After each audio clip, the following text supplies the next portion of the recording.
O que eu vou fazer agora? Agora eu vou pegar esse cara aqui, primeiro. Esse cara aqui eu vou ter que pegar pelo texto, né? Então, vai ser fácil. Como é que eu pego pelo texto? Vou pegar asterisco, text, abre e fecha parênteses, igual a... Esse cara aqui que eu queria mostrar, ele é muito utilizado, principalmente quem trabalha com Selenium. CSS não dá para pegar por texto. Esse texto aqui, ó, não pega por CSS. Então, tu vai é obrigado a pegar com XPath. E, né, é muito utilizado. Decorem essa sintaxe aqui. Asterisco, text, abre fecha parênteses. Beleza. Consegui pegar esse cara. Só que agora eu tenho que pegar esse cara aqui, né? Com relação a esse, tem que pegar esse cara aqui. Como é que eu vou fazer isso? Agora vem uma sacada interessante, ó. Eu vou ter que voltar, né? Imagine o seguinte, ó, uma coisa que eu vou ensinar também de XPath para vocês. Se vocês colocar isso aqui, o XPath é como se fosse uma analogia que eu uso, que às vezes ajuda, é associar com o caminho do Windows, né? O caminho do Windows, tipo de pastas. Imagine que cada uma dessas coisas é uma pasta. Então, se eu botar um barra, vou botar barra asterisco. Ele vai pegar tudo que tem dentro dessa tag aqui. Só que não tem nada, ó. Não tem mais nada para dentro. Mas tem para trás dela. Então, se eu botar um ponto, ele vai pegar o que está atrás dela. Ó. Que é o product name, que é o que está acima dela, na verdade. Então, isso aqui começa a dar uma sacada, né? Eu posso botar barra ponto, até o nível que eu quero. Ó, aqui, ó, esse cara aqui que é o que eu vou usar, tá? Esse cara aqui. Então, o que eu vou ter que fazer? Eu tenho que achar o meu texto, tem que voltar para quem é o pai dele, né? A caixinha onde está todo o produto. E dentro da caixinha, daí sim, dentro dele, eu consigo acessar esse cara, tá? Vou dizer assim, isso aqui, apesar de a gente ter que usar com certa frequência, é um pouco difícil de entender, tá? No comecinho, assim, talvez explicando agora vocês tenham entendido, mas eu demorei um pouco para sacar isso. Só que eu não vou usar ponto, porque fica muito fixo. Tem um outro cara no XPF, que é um cara chamado barra ancestor. Ancestor, eu acho que é assim, deixa eu ver. Asterisco, só para testar. É, esse mesmo. O que significa esse ancestor? Quer dizer que ele é um ancestral. Ancestral, tudo que vem antes, né? Então, dentro dessa tag A, o ancestral dele tem vários tags antes, né? Esse ancestor aqui tem um cara, tem várias sintaxes do XPF, que se chama XPF Axis. Então, tem XPF, tem ancestor, tem shield, né? Child, que é de filho, tem parent, que é de pai, né? Eu estou usando o ancestor. E aqui eu estou pegando todos, só que o que eu vou fazer? Então, como comentei, eu quero pegar esse cara aqui, né? O que eu vou fazer? Eu pegar essa informação, cart item. Então, volta aqui, asterisco, contains, no arroba class, cart item. Maravilha. Peguei já a caixinha principal. Agora sim que eu vou pegar o XPF que eu montei aqui antes, que é esse cara aqui. E ser feliz. Ah, meu erro. O que eu vi? Ah, botei 4 barras. Agora, não, mas peraí. Trouxe mais caras do que eu precisava. Ah, olha aqui, ó. Tem vários. Eu quero somente esse cara aqui. Tô vendo se alguém vai me dar a cola, né? Pra me ajudar.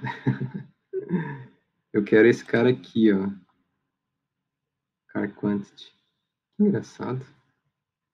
Cart quantity input.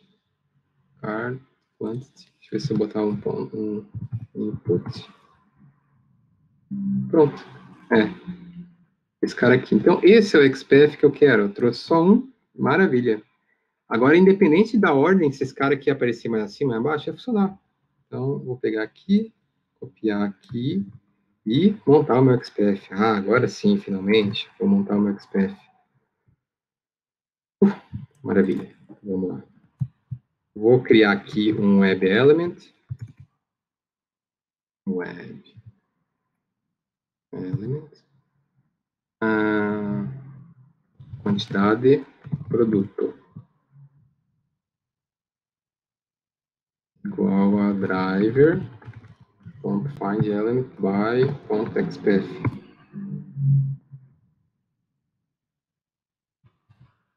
E pegar esse cara e botar aqui dentro. Pronto, aqui eu já estou fazendo o Selenium identificar esse elemento, né? E o que agora eu vou ter que adaptar? Vou botar o parâmetro que eu espero. E vou botar esse outro parâmetro também que eu espero. Tá, não, esse outro parâmetro não boto no XPF, maravilha. Aqui eu vou encontrar exatamente qual é a caixinha de quantidade de produto para esse elemento. Ó, o Sidney Moreira fez uma pergunta interessante. Eu até esqueci de comentar. Não tem uma forma desse path ficar mais resumido? O que eu recomendo, tá? Tem uma boa prática, vou dizer assim. O que é uma má prática? Eu poderia clicar com direito aqui, Hope, XPath. Vamos ver o que ele vai me trazer? Ele vai me trazer... Até que ele me trouxe curto, né? Foi mais resumido. Só que esse não é um XPath bom. Ele trouxe um ID que é um ID que provavelmente mude, né? Tá vendo que talvez possa ser gerado pela aplicação no momento de build. Tá referenciando coisas fixas, né? Então isso aqui é um XPath ruim. Quanto mais longo o XPath, quanto mais barra, blá, blá, barra, blá, blá, barra, blá, blá, pior mais sensível à mudança vai ficar esse teu código. Só que o que acontece? O XPath que eu fiz, ele não está interagindo com muito elemento. Então, ele, apesar de estar longo, ele é um XPath inteligente, porque ele está buscando só o título, está buscando a caixinha e está buscando o elemento que eu quero. Então, assim, ó, ele é extenso, mas ele é inteligente. Então, isso que é o importante. Né? Se for ver, só interage, só tem 3 barrinhas, só interage com 3. Se vocês não usarem esse XPath, vocês obrigatoriamente teriam que fazer uma lógica de programação um pouco mais difícil para poder pegar esse elemento, né? E aqui só com o XPath, apesar de ficar um pouco extenso, mas ele é inteligente e quem souber a sintaxe vai poder fazer igual, né? Então, não é o XPath ruim, tá?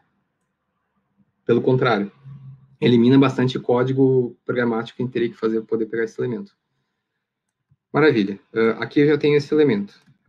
Vou pegar. Agora o que eu tenho que fazer? Eu tenho que validar se aquela quantidade está correta. Outra dúvida ali, ó. Rosemary Angettini de Conte. Dúvida basicona. Não tem uma ferramenta que gere ID para os elementos CSS ID? Tá, daí tem 2 pontos. Eu imputar ID dentro do HTML que existe, não tem como. Mas tem ferramentas que auxiliam quem está aprendendo a montar esse XPath. Foi o que eu usei. Quando eu estava começando, tinha um plugin do Firefox, que era o FirePath o nome. Eu não sei se isso existe ainda. Mas no Chrome tem um plugin que eu não uso, tá? Porque eu já conheço a sintaxe, mas eu recomendo quem não conhece utilizar. Que até foi sugestão de colegas aqui da Everest, né? A utilização que eu estou tentando achar ele aqui. Cadê? Ele está escondidinho aqui, ó. Selectors Hub, ó. Acho que a Kinelli mostrou. Eu acho que a Kinelli mostrou. Esse cara aqui, ó, ele traz já monta um XPath um pouco mais inteligente, um ID, traz várias opções, ó. E tu consegue testar ele aqui também. Então, isso é legal, ó. Para quem não tá, eu não sei usar isso aqui, mas para quem não conhece, olha só, para quem não conhece, facilita muito quem não conhece a sintaxe, para aprender a sintaxe, tá? Então eu recomendo fortemente, quem não conhece a sintaxe de XPath, usar esse cara aqui, tá? Mas pode, ela mostrou sim, exato, isso aí. Beleza. Voltando. Maravilha. Agora eu tenho que fazer a validação que eu preciso. Então, o que eu vou fazer, tá? Deixa eu pensar aqui, a melhor forma de fazer. Aqui eu não peguei ainda o... Tá, vou criar um booleano. Boolean. É a forma que eu gosto de fazer, tá? Podem fazer da forma que vocês quiserem. Essa parte da validação, totalmente aberto. Cada um acaba fazendo do jeito. Eu gosto de fazer assim. O negócio... Tá uma variável grandona? Tá, mas eu gosto. Fica bem claro.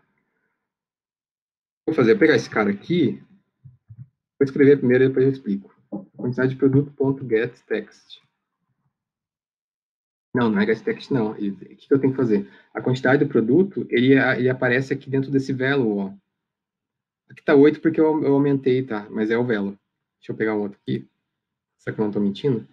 Eu tenho que validar esse velo aqui. É esse cara que eu vou validar para dizer que se o meu teste tá ok ou não.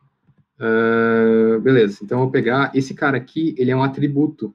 Ele não é um texto que está dentro do HTML, é um atributo. Então, o atributo chama velo. Então, o que eu vou fazer? Para get, ponto get, attribute. Isso aqui é do Selenium, tá? Velo. Esse cara aqui, ele vai me trazer uma string com esse número aqui, né? O 1, no caso. No caso, no meu teste lá, eu vou botar 2, vai trazer 2, né? Mas nesse caso aqui tá 1. E esse cara que eu vou comparar. Então, o 1, eu pegar assim, a minha quantidade de produto é ponto equals, né? Para comparar a string no Java é equals. A quantidade do produto é igual à quantidade do produto que eu espero. Melhor, né? Até ficar mais intuitivo aqui para vocês. Quantidade de produto esperada.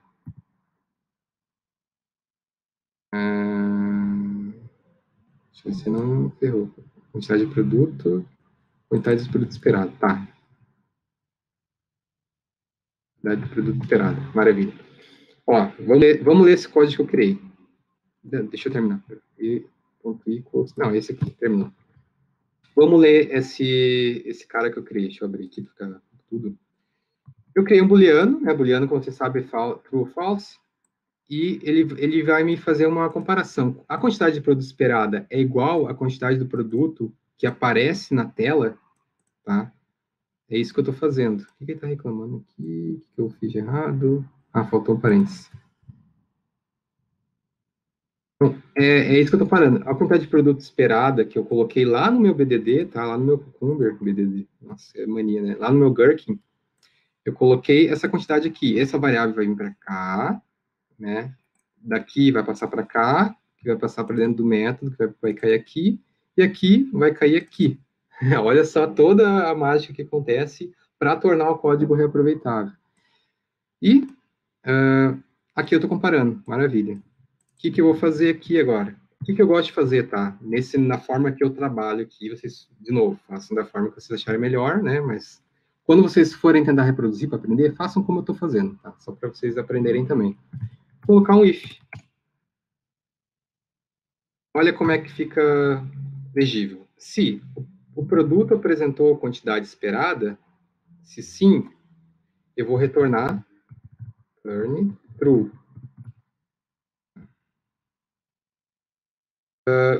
Se ele cair nesse return true, ele nem vai cair nesse false. Né? Então, não preciso colocar um else aqui. Poderia colocar um else, mas não vou usar um else aqui para ficar menor código. Mas se a quantidade do produto esperada, ele vai retornar true. Se retornar true, ele vai cair no meu assert true e vai passar o teste. Se retornar uma quantidade diferente, ele vai falhar. Como boa prática, de novo, coloca um logzinho aqui, né? Log apresentou a quantidade de produto conforme esperado. Logzinho feliz. Que mais? Agora, e aqui eu vou botar um logzinho, um log feio, tá? Log feio. Se passar, vai dar um log de feliz. Se falhar, ele vai dar um log de infeliz, tá? Depois eu vou mostrar como é que aparece esse log. Deveria ter apresentado...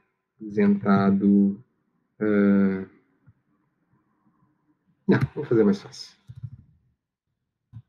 Não apresentou a quantidade de produto que era esperada. Maravilha, vamos testar? Agora eu acho que está tudo em ordem aqui, tá?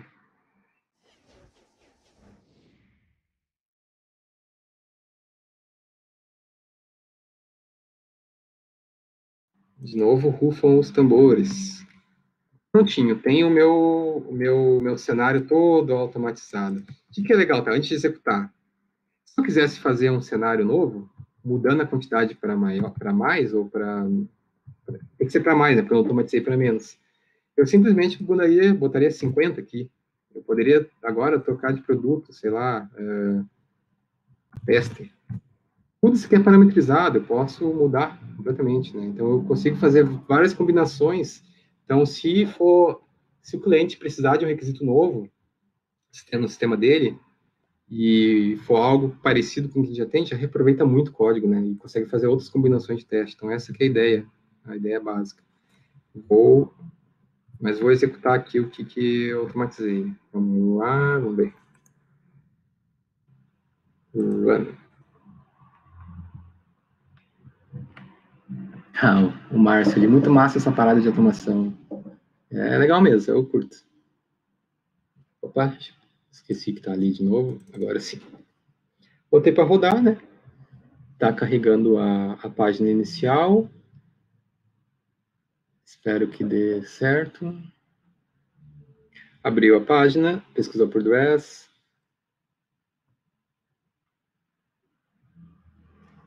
Caiu na página de resultado da pesquisa.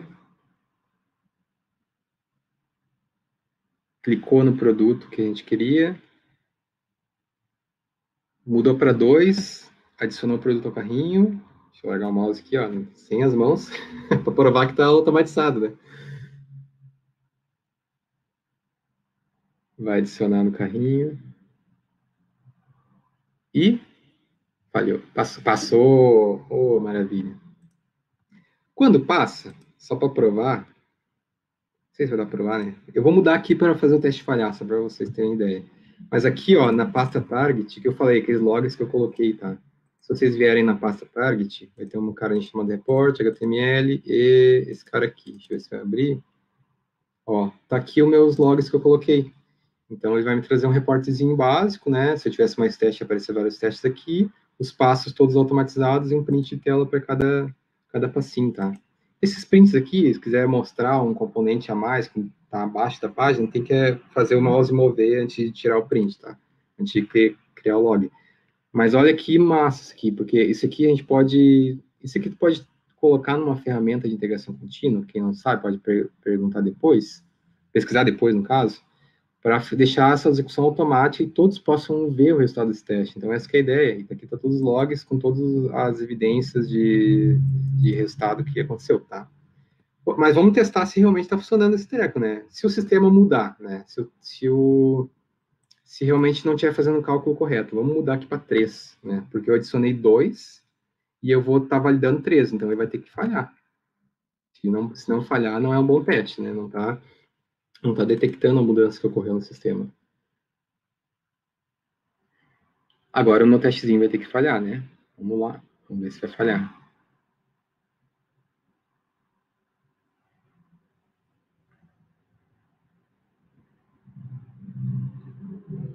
Adicionou 2, acessou o carrinho. A pergunta é legal, deixa eu responder.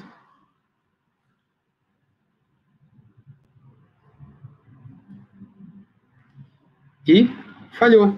E o que ele falhou? Falhou exatamente no meu assert, ó. Aqui no Eclipse ele fica azulzinho, né? Não fica o vermelho, porque o erro foi no acerto, o erro do teste. E que ele botou a mensagem que eu coloquei, né? O produto deveria ter apresentado a quantidade 3, que é o que eu estou esperando, mas não apresentou. Então, realmente, o meu teste está funcionando. Deixa eu atualizar meu report, vai mostrar como falhado, né? E falhado no meu passo ali, e o stack trace do Java, né? Com o erro. Então é isso, galera. Deixa eu voltar aqui para a apresentação. Então é isso.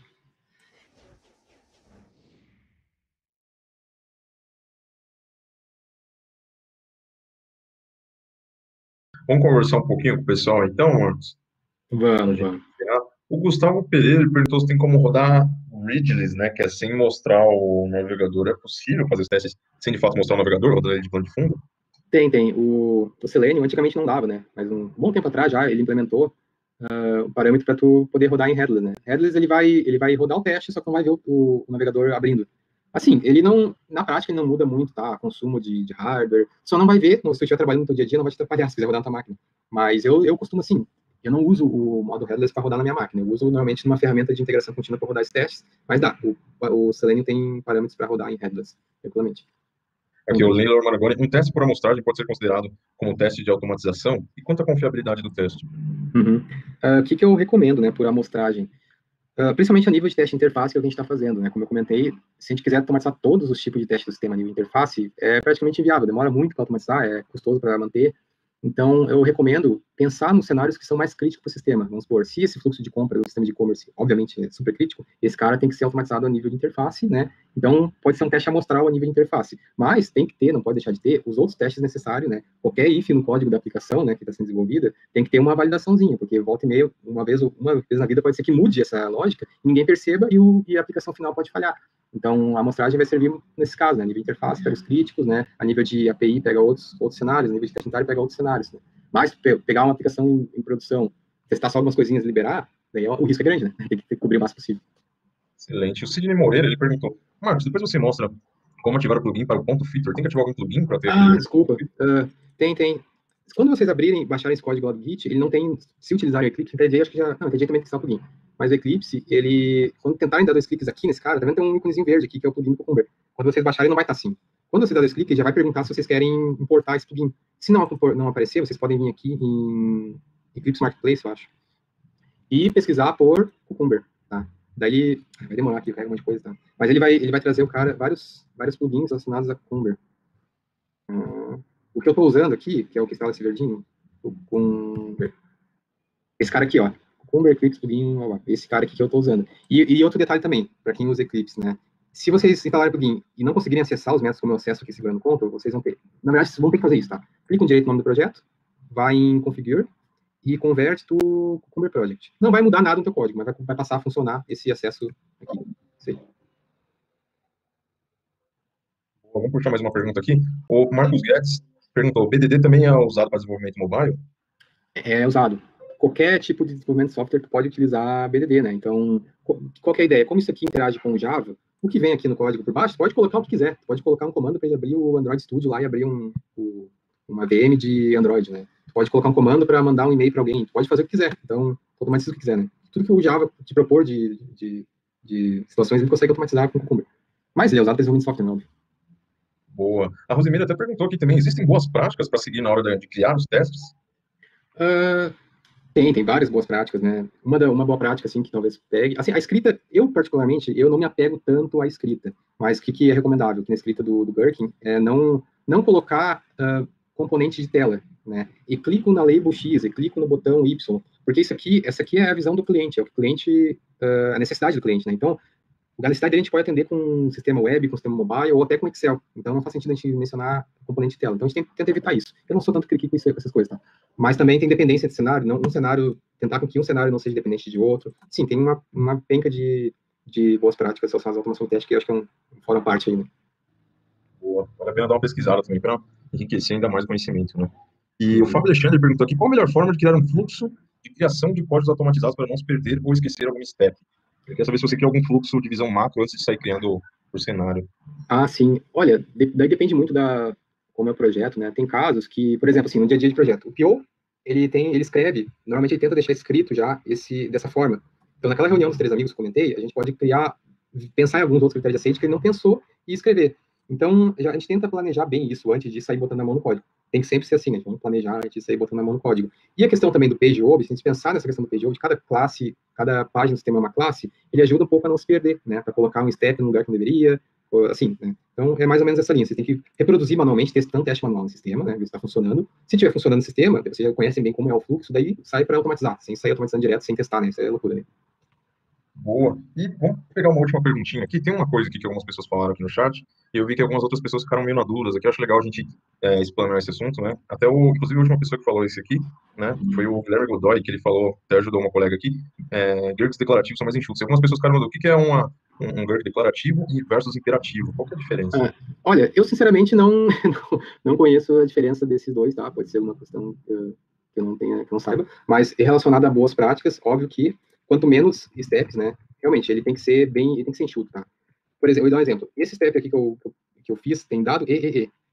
Se eu fosse fazer no dia a dia, provavelmente eu não faria exatamente dessa forma, tá? Porque eu estou repetindo sempre esse login e a pesquisa. Eu poderia fazer assim, dado que aumento a quantidade do produto, já eliminar. E todos esses steps aqui eu colocar dentro de um só. Então, estou fazendo um reaproveitamento para, dado que estou na página X, eu estou além, né? Então, para quem está lendo, fica um pouco mais enxuto. Não sei se é exatamente disso que se trata, declarativo, imperativo, mas isso é o que eu tenho conhecimento. Tá? Excelente, Marcos. Marcos, muito obrigado aí pela essa introdução aí ao mundo do BDD. Claro, eu aprendi muita coisa, o pessoal do chat aprendeu muita coisa. Foi muito enriquecedor esse papo aqui. Infelizmente, todo papo tem um fim, né? A gente está batendo 2 horinhas aí de papo, né? Foi muito legal, muito enriquecedor, um verdadeiro workshop completo, assim, para sair do BDD. Você deixou alguns desafios para o pessoal, né? Já vi que Verdade, então vamos deixar esse desafio aí para o pessoal aí, para a gente encerrar isso aí com... Qual é o desafio do Marcos aí? Esse cara aqui, ó, vamos automatizar, né? Vamos não, né? É com vocês, automatizar o fluxo de compra. Então, deixei aqui já um work escrito, né? Se quiserem modificar alguma coisa na forma que está escrita para reaproveitamento, fiquem à vontade, mas o objetivo é fazer todo o fluxo de compra, desde a pesquisa até no final apresentar essa mensagem. Your ordering on my store is complete. Então, quer dizer que ele conseguiu fazer a compra. Então, esse é o desafio, né? Utilizem esse projeto, automatizem os passos que faltam, criem os steps que faltam e se conseguir, me avisa. Vai ser bem legal.